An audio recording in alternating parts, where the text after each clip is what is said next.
Olá pessoal, sejam bem-vindos de volta ao canal e hoje mais uma vez vamos abrir a caixa de Pandora para contar a história de uma mulher decidida que embarcou em uma jornada para o Peru. Isso para encontrar o que ela acreditava ser o amor da sua vida. Porém, o que ela não esperava é que essa jornada reservava surpresas sombrias. E antes de você continuar assistindo esse vídeo, como sempre eu vou pedir para você não se esquecer de curtir o meu vídeo, de se inscrever aqui no meu canal, porque assim você apoia muito com a divulgação dos meus vídeos, também apoia aqui meu trabalho. Nós postamos de 2 a 3 casos por semana, então você não se esqueça de se inscrever, porque assim você é notificado quando eu postar um novo caso. Além disso, eu abri a possibilidade de você se tornar um membro do canal, que é uma forma de apoio aqui no meu trabalho, e com isso você terá acesso a vários benefícios e também um vídeo exclusivo para membro por mês. Então clica aqui no primeiro link da descrição do meu vídeo e se torne um membro. E outra coisa que eu quero falar para vocês é que eu tô fazendo conteúdos exclusivos para a rede social de fotos, a rede social vizinha. Então me segue lá, o arroba vai estar aqui na tela, e também me manda uma mensagem falando que você veio do Caixa de Pandora. Então é isso, fique comigo até o final do vídeo e bora pro caso de hoje.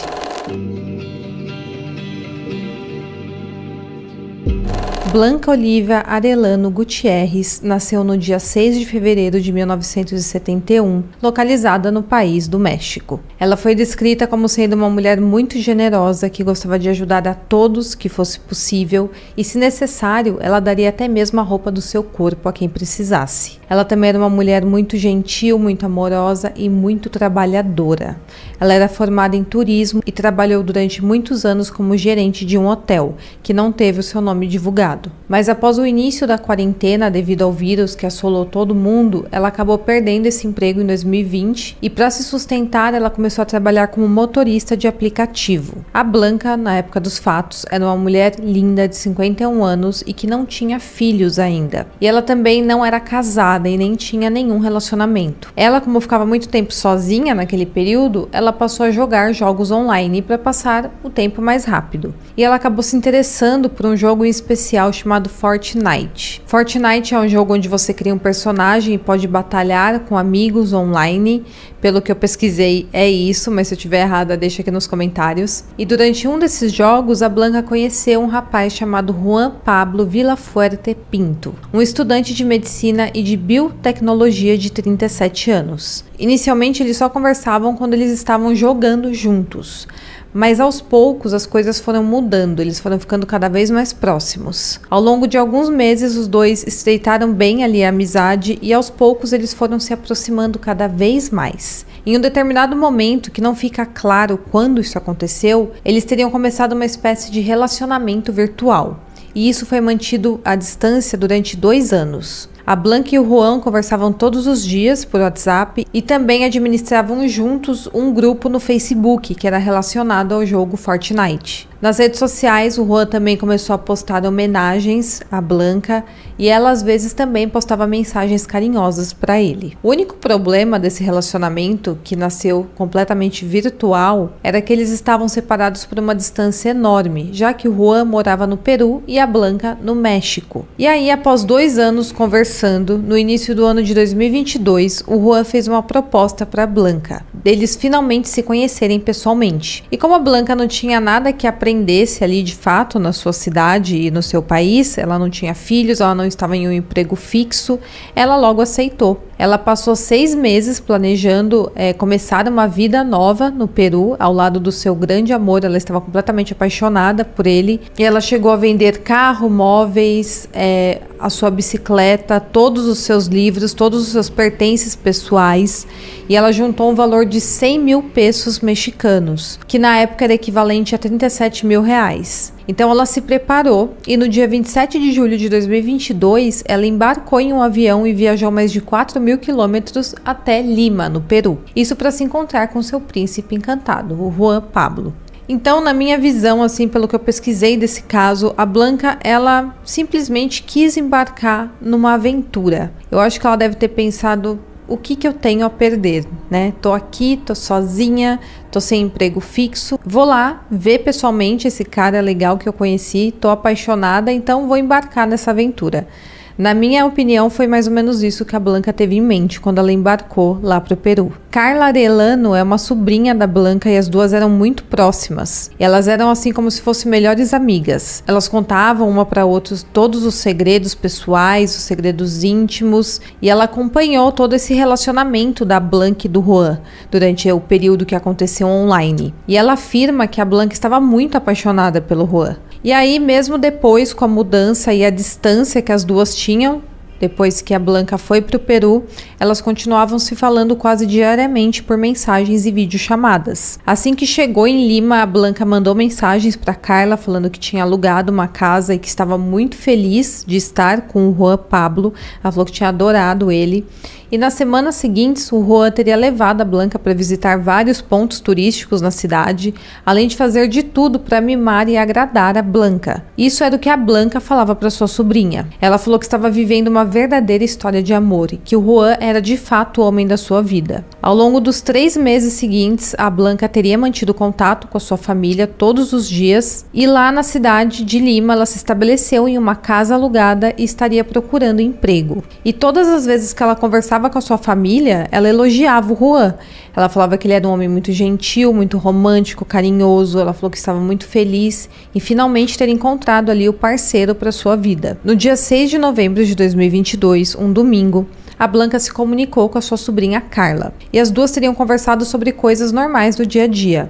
Aparentemente, tudo estava bem ali com a Blanca. Porém, a partir do dia 7 de novembro, a Blanca não entrou mais em contato com a Carla. 4 dias depois, no dia 11 de novembro, já na quinta-feira, a Carla mandou diversas mensagens, fez diversas ligações, mas ela não teve o retorno da Blanca. Ela achou aquilo bem estranho e conversou com os outros familiares e também com os outros amigos da Blanca para saber se algum deles tinha conseguido entrar em contato com ela, e todos eles falaram que não tinha conseguido falar com ela depois do dia 7. A Carla ficou bem preocupada porque não era comum a Blanca ficar sem dar sinal de vida tantos dias daquela forma. Na verdade, ela mandava mensagem todos os dias para sua sobrinha. E a Carla então decidiu procurar pelo Juan Pablo para saber se estava tudo bem. A Carla falou para ele que a Blanca estava incomunicável há dias e queria saber se estava tudo bem. Mas aí, nesse momento, o Juan falou algo totalmente inesperado. Em resposta a essa mensagem da Carla, o Juan disse que ele e a Blanca tinham brigado porque ela estava insatisfeita com o relacionamento deles e que ela tinha falado que ele não podia dar a vida que tinha prometido a ela. E ele falou que com isso os dois teriam terminado o relacionamento. Ele falou que na manhã da segunda-feira, dia 8, a Blanca teria arrumado as malas e ido até o aeroporto porque ela estava decidida a voltar para o México. Mas isso era algo bem estranho, porque a Blanca nunca tinha reclamado do Juan, ou até mesmo dado algum indício de que não estava bem no Peru. Na verdade, ela falava que estava tudo muito perfeito. Então, durante esses 3 meses que ela morou ali, ela sempre deixou claro que ela estava muito feliz e também na sua melhor fase. A Carla ficou apavorada na mesma hora com aquela notícia, porque pelo tempo que a Blanca teria saído do Peru, ela já deveria ter chegado à casa dos seus familiares há muito tempo. E isso significava que a Blanca estava desaparecida. Depois de dar essas informações, o Juan, que sempre tinha sido uma pessoa muito gentil, agora passou a ser ríspido e bem grosseiro, como se não se interessasse pelo desaparecimento da Blanca e nem estivesse disposto a ajudar. A Carla ainda pediu o endereço da Blanca, onde eles moravam ali no Peru, para que ela pudesse enviar as autoridades para checar o quarto onde ela morava com ele, mas o Juan se negou a passar os dados. Ao perceber que a tia estava desaparecida em outro país e que algo muito ruim poderia ter acontecido com ela, a Carla decidiu postar nas suas redes sociais um pedido de ajuda para as autoridades peruanas, na esperança de conseguir ajuda para encontrar a Blanca o quanto antes. E ela postou o seguinte no Twitter, abre aspas: "Nunca pensei que estaria nessa situação. Hoje peço apoio e divulgação para localizar uma das pessoas mais queridas e importantes da minha vida. Minha tia Blanca Olivia Gutierrez." Minha tia Blanca Olivia Gutierrez desapareceu na segunda-feira, 7 de novembro, no Peru. Ela é de origem mexicana e tememos por sua vida, fecha aspas. E logo essa publicação teve um grande alcance. Enquanto isso, na manhã do dia 9 de novembro, pescadores do Porto de Huacho estavam na praia de Chorrillos, no Peru, fazendo a pesca deles e do nada encontraram a cabeça de uma mulher. Rapidamente as autoridades foram chamadas ao local e eles ficaram horrorizados com a cena. Essa cabeça estava com toda a pele do rosto arrancada e já estava em estágio inicial de decomposição. Uma busca completa foi feita em todo o território ali da praia por agentes da polícia e também da perícia, na esperança de encontrarem o restante do corpo, e em algumas horas um braço esquerdo foi encontrado. Todos os dedos estavam sem impressões digitais, porque também teriam sido retiradas, mas em um dos dedos havia um anel de prata. No dia seguinte, dia 10 de novembro, um dorso nu de uma mulher foi localizado no final de um canal que ligava ao mar. Esse dorso estava completamente vazio, ou seja, estava sem nenhum órgão interno. Ao ser comparado, foi identificado que era compatível com a cabeça e com o braço encontrados na praia. O corpo foi encaminhado para o IML e passou por uma necrópsia que concluiu que a pele do rosto e dos dedos tinham sido arrancados por um objeto pequeno e afiado, como um bisturi, e que a pessoa que tinha feito aquilo tinha experiência na área de medicina, já que a pele teria sido retirada usando uma técnica de levantamento de pele. E os órgãos também demonstravam terem sido retirados de maneira cirúrgica, que seria com cortes sem qualquer irregularidade. Porém, sem o rosto e sem as digitais, a polícia não conseguia identificar quem era aquela mulher. E as partes foram mantidas ali naquela espécie de ML lá do Peru, na esperança que o restante do corpo aparecesse, ou então que novas pistas surgissem, que desse uma direção na investigação. Quando a Carla Arellano, sobrinha da Blanca, informou o desaparecimento da sua tia na mesma cidade, as autoridades logo imaginaram que o corpo encontrado nos dias anteriores era da Blanca. E 3 dias depois eles entraram em contato com a família dela na tentativa de ligar os casos. Afinal, agora tinha uma mulher desaparecida e um corpo sem identificação. A única pista que realmente tinha com aquele corpo era o anel encontrado em um dos dedos do braço esquerdo, aquele anel de prata que eu falei. Para identificação, a Carla enviou uma foto da Blanca usando um anel bem parecido para a perícia do Peru, e eles identificaram que de fato era o mesmo anel. Ainda assim, havia dúvidas de que aquele anel poderia ser de outra pessoa, afinal era um anel comum que outra pessoa poderia ter também. Então a Carla apresentou uma foto de uma marca de nascença nas costas da Blanca. Através disso foi confirmado que de fato aquele era o corpo da Blanca. A Carla imediatamente denunciou Juan Pablo, o namorado da sua tia. E no dia 17 de novembro, a Unidade de Investigação Criminal de Huacho localizou a casa que a Blanca vivia com o Juan Pablo e invadiu o local. Uma perícia foi realizada e encontrou uma bandeira mexicana, roupas de mulher, vestígios de líquido corporal vermelho espalhados pela casa, mais precisamente no colchão do quarto, no chão do banheiro e também no chão da lavanderia. E também foram encontrados vários tufos de cabelo que eram compatíveis com o cabelo da Blanca. O Juan Pablo foi localizado em outra propriedade e foi levado para interrogatório. E lá ele contou sua primeira versão dos acontecimentos. O Juan afirmou que nunca tinha tido um relacionamento com a Blanca. Ele falou que na verdade ela teria viajado do México até o Peru sozinha e que ao chegar ao país ficou em situação de rua. E ele, por ser uma pessoa muito bondosa, teria alugado um dos quartos da sua casa para ela, mas ele falou que ele nunca tinha tido qualquer contato anterior com ela e que eles nunca se relacionaram. Obviamente a polícia não acreditou nessa versão, até porque a família da Blanca já tinha enviado diversas conversas entre o Juan e a Blanca e também as conversas do Juan com a Carla, onde ele alegava que eles tinham rompido aquele relacionamento e ela tinha voltado para o México. Então essa mentira do Juan não foi muito para frente, foi algo muito simples para a polícia conseguir saber a verdade. O Juan, na época dos fatos, estava no 3º ano de medicina na Universidade Nacional de José Faustino Sanches Carrion. E em suas redes sociais ele postava vídeos explicativos sobre curiosidades do corpo humano. E ele também às vezes postava alguns vídeos tocando violão e cantando. E embora ele tenha tido aquele relacionamento virtual de 2 anos com a Blanca, algumas fontes citam que na verdade ele tinha uma namorada nesse período e que o tempo todo ele estava enganando a Blanca. Mas essa informação não é confirmada. Algumas fontes citam, mas não todas. Durante as investigações, a polícia conseguiu ligar que o local onde os corpos foram encontrados estavam próximos do bairro onde o Juan morava com a Blanca. E o córrego onde aquele dorso foi encontrado passava em frente à universidade que ele estudava. Foi descoberto que logo após o desaparecimento da Blanca, o Juan também começou a postar vídeos na rede social de dancinha que mostrava ele dissecando partes de um corpo, incluindo um pâncreas orelhas e um cérebro. A polícia acredita até hoje que essas partes eram da Blanca. A polícia também conseguiu um histórico que mostrava que o Juan havia entrado e saído várias vezes da Bolívia, e com isso levantou a suspeita de que ele estaria envolvido com tráfico de órgãos, e por isso que ele tinha dissecado aquele dorso.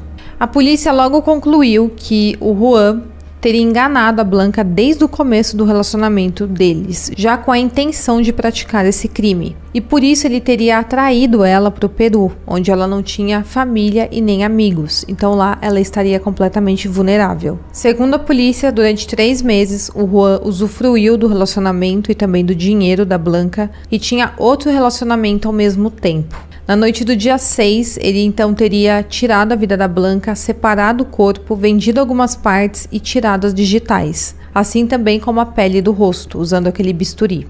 Isso para dificultar a identificação. E depois ele descartou essas partes no córrego que levava ao mar, imaginando provavelmente que fossem ser levados para alto mar e que animais acabassem devorando todas essas partes. Como a Blanca não tinha filhos, ele provavelmente acreditou que ela seria dada como desaparecida e seria só mais um caso em aberto. Mas a partir do momento que a Carla fez aquela denúncia e os pescadores encontraram aquela parte humana, logo as autoridades ligaram os casos. Os peritos apontaram que o maior erro do Juan foi que ele tentou apagar a identidade da Blanca, tirando o rosto e as digitais, mas ele esqueceu de retirar as próteses dentárias, o anel e também as orelhas, que foram fundamentais para a identificação primária da vítima. Posteriormente, o corpo foi submetido a um teste de DNA, comparando o DNA de uma das irmãs da Blanca, que é a Alejandra Arellano, e o teste deu positivo, confirmando que de fato aquelas partes eram da Blanca. O histórico criminal do Juan aponta uma passagem na polícia no ano de 2016 por agressão física e psicológica da sua ex-esposa, mãe dos seus 2 filhos. Enquanto ele estava na delegacia aguardando ser enviado para a prisão, ele deu uma entrevista a um jornal local e negou qualquer envolvimento no crime contra a Blanca. Ele inclusive citou que estaria sendo incriminado injustamente. O Juan foi formalmente acusado por ter tirado a vida da Blanca por tráfico de pessoas e tráfico de órgãos. Enquanto estava sendo mantido preso na prisão de Riacho, ele tentou tirar a própria vida e deixou inclusive um bilhete afirmando que era inocente, que havia sido acusado injustamente e que isso prejudicava toda a sua vida. Então, naquele bilhete ele dizia que antes que isso afetasse mais a sua família, ele achava melhor que era tirar a própria vida. Ele também citou que era uma pessoa de muitos princípios e que era incapaz de superar a humilhação de ficar preso como um animal. O Juan foi socorrido a tempo e levado ao hospital, e após a sua recuperação ele foi transferido para a cadeia do Poder Judiciário de Riacho e foi colocado em supervisão 24 horas para evitar que ele tentasse fazer aquilo novamente. Mas para a polícia, isso teria sido apenas uma estratégia de vitimismo para tentar levantar dúvidas sobre a sua autoria do crime. Hoje, o Juan está preso e o caso segue investigação. Pelas minhas últimas fontes de pesquisa, o julgamento ainda não tinha sido marcado, mas a polícia afirmou que não existe qualquer outro suspeito no caso. As partes do corpo que estavam faltando, como por exemplo as pernas, o braço direito e os órgãos internos, nunca foram encontrados. E o desfecho dessa história nos leva a uma conclusão bem sombria. Uma mulher muito corajosa se aventurou em outro país em busca do homem que ela acreditava ser o grande amor da sua vida. O começo de tudo parecia o prenúncio de uma história de amor.